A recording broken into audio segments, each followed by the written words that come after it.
عارف خدا کے قرب پر، عقل مند خدا کے حکم پر، اور گنہگار اس کی رحمت پر زندگی بسر کرتے ہیں۔ زندگی دریا ہے، آخرت اس کا ساحل ہے، اور تقویٰ کشتی ہے۔ تم تقویٰ کی کشتی پر سوار ہو کر زندگی کے دریا کے ساحل تک پہنچ سکتے ہو۔ گناہ کرنے والے سے میل جول رکھنا ایسا ہی ہے جیسے تم اس کے گناہ پر راضی ہو، یہ بھی گناہ کرنے کے مترادف ہی ہے۔ دل کی صفائی چاہتے ہو تو آنکھ کو دنیا سے بند کر لینا، یہی وہ رکھنا ہے جہاں سے غبار اندر آتا ہے۔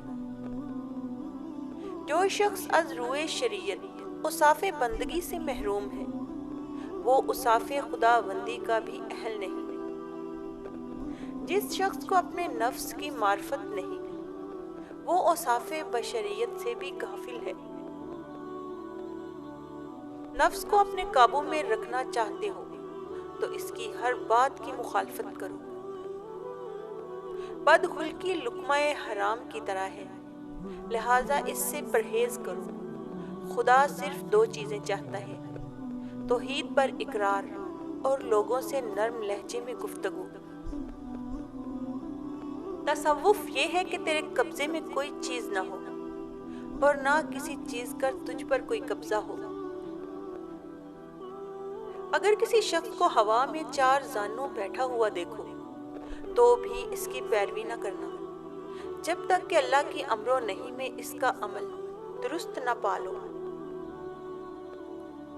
دل اور دماغ کو خدا کی راہ میں وقف کر دینا ہی زندگی کی بہترین صورت ہے۔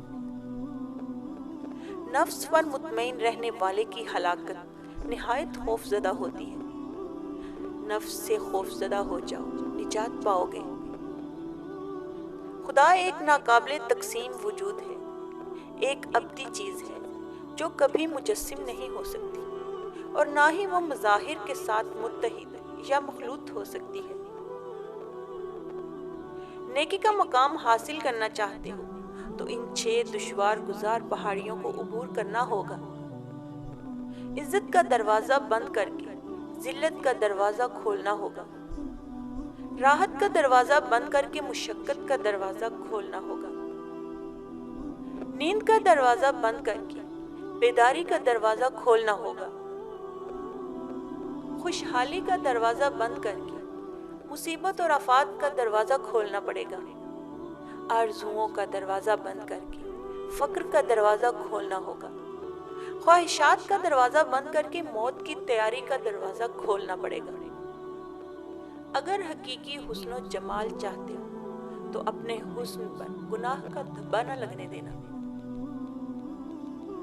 وعدہ خلافی نہ کرنا، کیونکہ ایفائے عہد ایمان کی نشانی ہے۔ بے شک دنیا داروں کے لیے بہشت سے کم نہیں، مگر عاقبت میں ان کا کچھ حصہ نہیں۔ بتوں کی پوجا کرنا شرک ظاہر ہے، اور شرک باطن یہ ہے کہ مخلوق سے توقع رکھی جائے۔ دنیا میں رہتے ہوئے اطمینان قلب کی توقع رکھنا ایسا ہی ہے جیسے 2 مختلف چیزوں کو یکجا کرنا۔ جب موت کا فرشتہ روح قبض کرنے آئے تو اس سے کہہ دینا کہ مجھے توبہ کی مہلت دے دے۔ وہ کیوں ایسا کرنے لگا؟ اگر تم ایسا کرنے پر قادر نہیں تو پھر ملک الموت کے آنے سے پہلے توبہ کر لینا۔ جو رات کو جی بھر کر سوتا ہے اور دن کو غفلت میں گزار دیتا ہے، اس پر ہر شے حرام کر دی جاتی ہے۔